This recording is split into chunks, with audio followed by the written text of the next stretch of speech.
The governor of Nigerian Central Bank, Sanusi Lamid Sanusi, says that non-free movement of goods and services within ECOWAS member countries contributed immensely to the slow implementation of single currency. Governor Sanusi, in an interview with iAfrica TV, described non-free movement as a major hindrance to business and trade in the region. Bottlenecks are not necessarily the soft bottlenecks of laws and tariffs.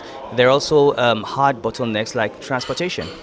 It's cheaper to transport goods today from China to the coast of Africa than from the coast to many parts of the same country. I mean, it's cheaper to transport goods from China to Lagos than transport from Lagos to Maiduguri in northern Nigeria, not to talk of across West Africa. So the whole exercise of building roads, building rail lines, improving in IT communication, the infrastructure program is critical to movement of goods and services because goods move on roads, they move on tracks, and you've got to facilitate that. We're having a meeting in Banjul. Some governors, the governor of Ghana, took about 10 to 12 hours to come here. For meetings of Thursday and Friday, he had to come in on Tuesday, and he leaves on Monday. So we don't even have airlines that link us.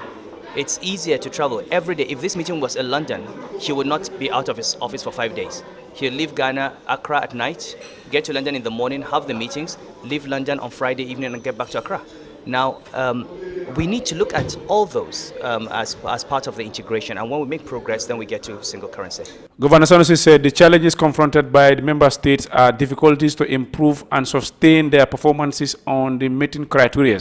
He also disclosed that progress has been made in the first half of 2013. Nigeria met all the 4 primary criteria and 3 out of the 6 secondary criteria ahead of other African countries. He also explained that full integration envisaged is yet to be realized, even though the ultimate goal was to prioritize transportation and communication to facilitate the free movement of goods and persons. Convergence is a journey, it's not a destination. And you've got to look at where we were before we started this process. Look at the number of Nigerian banks, for example, that are all over West Africa. Look at the payment systems and the integration. Look at the regular meetings among central bank governors and improved understandings of the economy. So the fact that we don't have a single currency yet does not mean that we have not made progress towards a single currency. Making that progress and continue to make that progress is far more important than having a single currency in 2015 or in 2020 or 2025. At the end of the day, once you continue to move in that direction, you will get to a point where a single currency is inevitable. But if you think in terms of the economics of it, and you want to see how far we are, just look at trade among West African countries. It is not much. So we've got to work towards building our industries, building comparative advantage, improving specialization, and then improving the trade among us. Look, Nigeria is an oil-producing country. We still import petroleum products.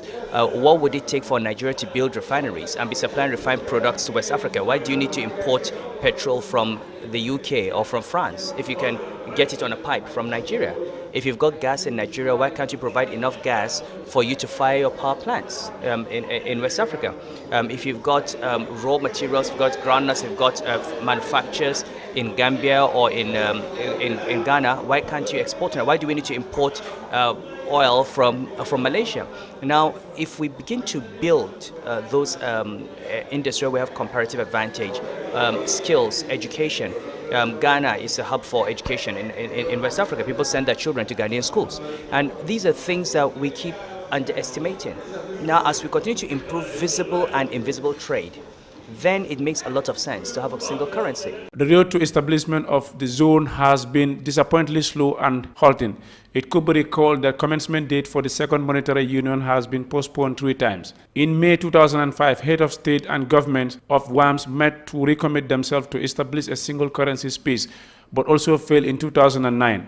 Reporting for iAfrica TV, I am Musa Fati.